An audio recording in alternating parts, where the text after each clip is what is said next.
Hi. One of my favorite prayer practices or meditation practices, especially when I'm on vacation, camping, or just sitting outside in nature, but I love to Zentangle. And you can get books on Zentangling. You can Google the different patterns. Basically, it's just kind of doodling a pattern over and over again and making a drawing of all different patterns. And so it's a great way to meditate because it's almost like saying a mantra, only you're doing it with your hands. So you can do it on small tiles like this, or I also do it in a notebook. I have a notebook where I Zentangle. And the way I do it is I often use words and I frame out what I'm kind of like a word that I'm meditating on. So I'll draw a frame around the tile or the page, and then I'll write the word. So this one you can kind of see. This says heal.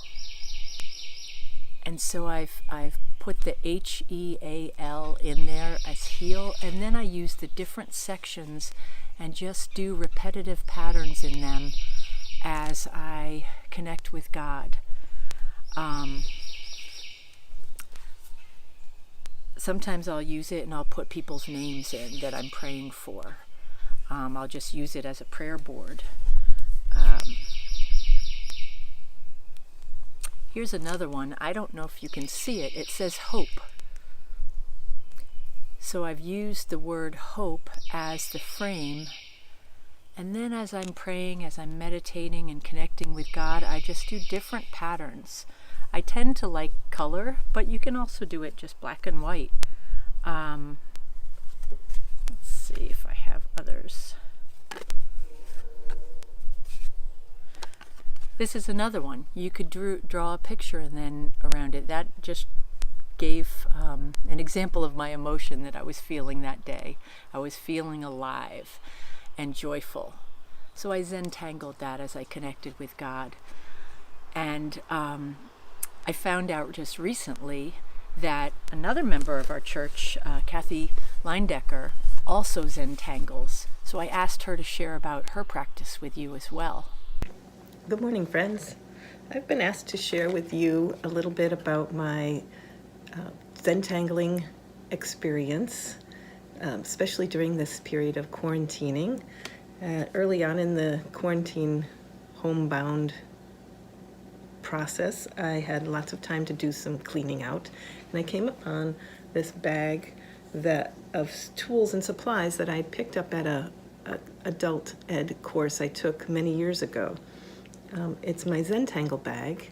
On the cover, it says, "Anything is possible, one stroke at a time."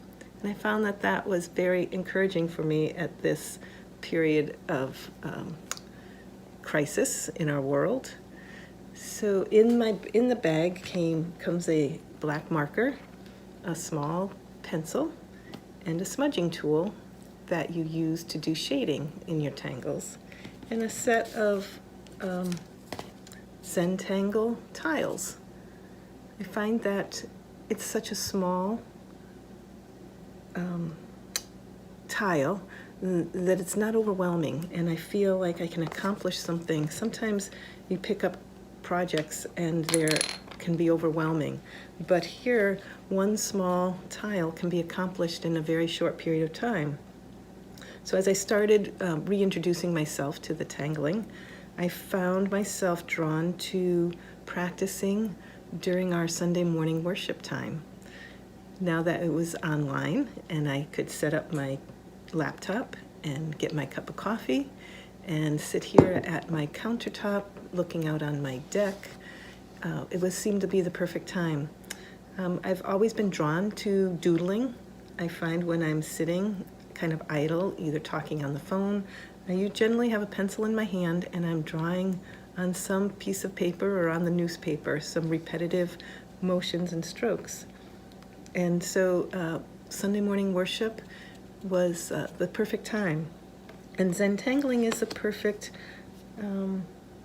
release or activity, because the repetitiveness of the strokes really lend itself to a calming and centering practice that paired beautifully with our worship services. So I have 13 weeks of tiles here that I've been creating and working on each Sunday morning. This one was called, I've named Teardrops and Rainbows. I have one here that's called, this is Easter Mornings. There's one, Pentecost Pause. And maybe someday I'll put them all together in some type of frame and can look back on a positive time during this pandemic. So happy tangling.